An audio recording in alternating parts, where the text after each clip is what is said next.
We are assuming that case numbers will go up. That is not the trajectory we want for New South Wales. New South Wales Delta cases are increasing exponentially, which means the more COVID cases there are, the steeper the epidemic curve.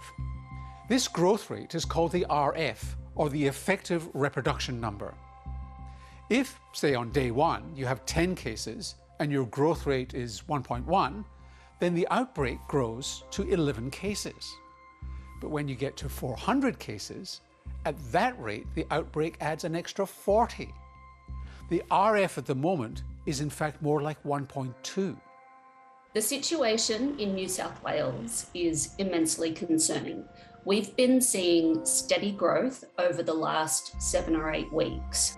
There is nothing in this data to indicate we will be at anything less than 1,000 cases a day in a month or so. Clearly the virus now is spreading far too rapidly. It's got to far too high numbers with too many contacts that would never eliminate it completely again in New South Wales. I think that horse is long bolted. The New South Wales Government has stressed that those who ignore public health orders are a significant problem and will be dealt with by authorities. And to ensure that the small handful of people doing the wrong thing are prevented from doing the wrong thing. Not everyone is breaking the rules, but the scale of this problem is that there are hundreds of people who are catching COVID and infecting others while playing within the rules. What the data show us is that this has moved into new communities at pace. For weeks now, in addition to the tighter restrictions in New South Wales, the big hope has been ramping up vaccination to give the state its best shot at opening up. Life will be much freer than what it is today once we get to 70% and 80%. It doesn't mean we'll be completely free. It doesn't mean that we will let the virus be rampant in the community. We need to be reaching vaccination rates of 50, 60, 70% in the hotspots. The vaccination rates in those areas at the moment look like they are 10 to 20%. So there's a lot of work to do. At the moment, the Northern Territory is in a short lockdown, while the ACT and Victoria are in lockdown for at least another 2 weeks. Victoria has a real issue with New South Wales at its border.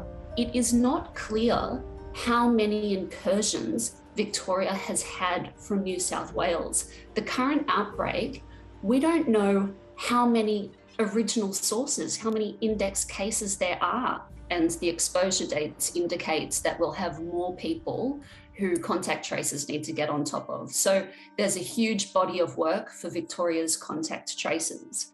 Professor Eddie Holmes of the University of Sydney is a world authority on the evolution of viruses.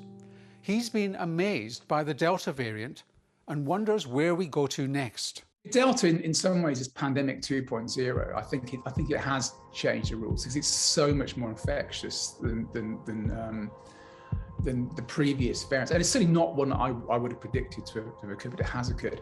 Eddie Holmes thinks there are 3 future scenarios. The worst is that we have to continually deal with new variants as bad or more dangerous than Delta.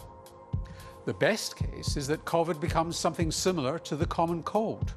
Or the middle scenario, which I think is probably the most likely, is that it ends up being a kind of long-term influenza-like thing. So every few years, the virus is always there. Every few years, you may get a peak, make an epidemic peak, because the number of people who are immunity wanes, so people become susceptible, or the virus evolves a variant that escapes the vaccine, and then we need to update the vaccines.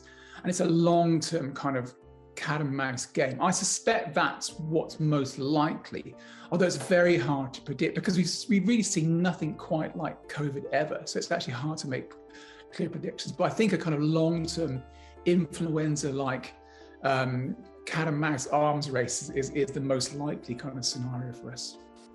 According to Eddie Holmes and his colleagues, in a global study about to be released, if we're really worried about new variants, there is something that well-off nations like ours can do.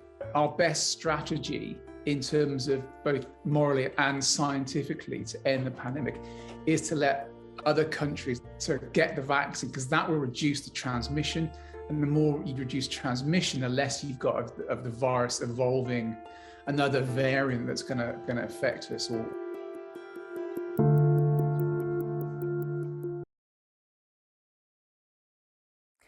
Hi, I'm Lee Sales. Thanks for watching this story. If you'd like to watch more of 730's stories, they are on the left of your screen.